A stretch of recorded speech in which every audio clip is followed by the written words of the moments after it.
objective of this video is to discuss the rates of fully vaccinated children in the U.S. and how it impacts the public. Fully vaccinated children consist of having all 14 vaccines recommended by the CDC. With rates of vaccinations dropping very low, it impacts and threatens the health of the public. It makes babies and the elderly more susceptible to diseases, and it puts the whole population at risk for an outbreak. This is an issue because more parents are opting out of getting the required vaccinations and more states are allowing them to do so. Parents are already allowed to not vaccinate their children for religious reasons. The affected population of this public health issue are kids who are not vaccinated because they are not protected against diseases such as the flu. Clusters of the outbreak begin and children infect others, such as babies, teachers, and those they're around. 2.1 children each year are not vaccinated. In California, 2% of the kindergarten classes they have are not vaccinated, which is twice as many as in 1997. Some population demographics that are applicable to this public health disease involve religions that don't support vaccinations, and also personal issues, herd immunity, and people who think that treatment is not necessary. Socioeconomic characteristics include the poor, those under the federal poverty line, and those who do not have insurance coverage. Reasonably and actually employed interventions for getting more kids vaccinated would be programs which seek unvaccinated children out through public health databases, and professionals then seek the parents and educate them on why it's important to be vaccinated, and they actually facilitate with actually getting the kids to the doctor and getting them vaccinated. Vaccines for underinsured and uninsured children provide vaccines to kids who are under 19 who are eligible, so a lot of those would be people who are eligible for Medicaid, and then they can get their vaccines for free through their doctors.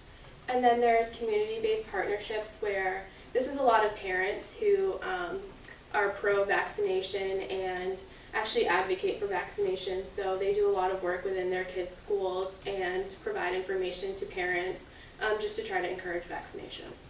Making opt-outs for vaccinations more difficult is something that could also help to increase the number of vaccinated children. So it would still be possible to opt out if you have very strict religious beliefs that would prevent you from vaccinating your child. But if you make the process more difficult, a lot of people that are not vaccinating their kids because they just don't want to, or they're just not putting the time into understanding it, they're more likely to just have their kids vaccinated.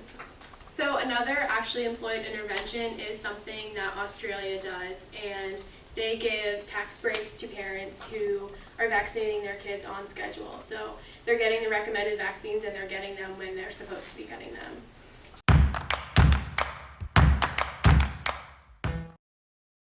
Potential public health interventions for this issue includes education by doctors when providing pregnant women with prenatal care and after the baby is born, and explaining the need for boosters. Parents will hopefully be more willing to get their kids vaccinated if their doctors are recommending it, not only once their baby is born, but also throughout their pregnancy. Another intervention that is education-based is aiming the education of the importance of vaccines at the kids. If you teach children at a young age throughout their schooling the importance of vaccinations and what they do for them, hopefully the next generation of kids will become vaccinated because their parents believe in them. Another way to inform the public about the need for vaccination is commercials.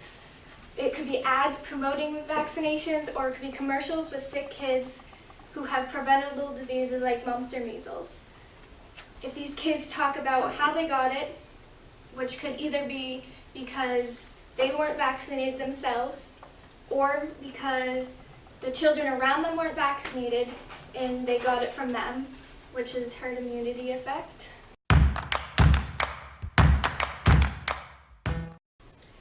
This is a graph of the percentages of children aged 19 to 35 months that are receiving vaccinations. About 80 to 90% of children are vaccinated for these various diseases.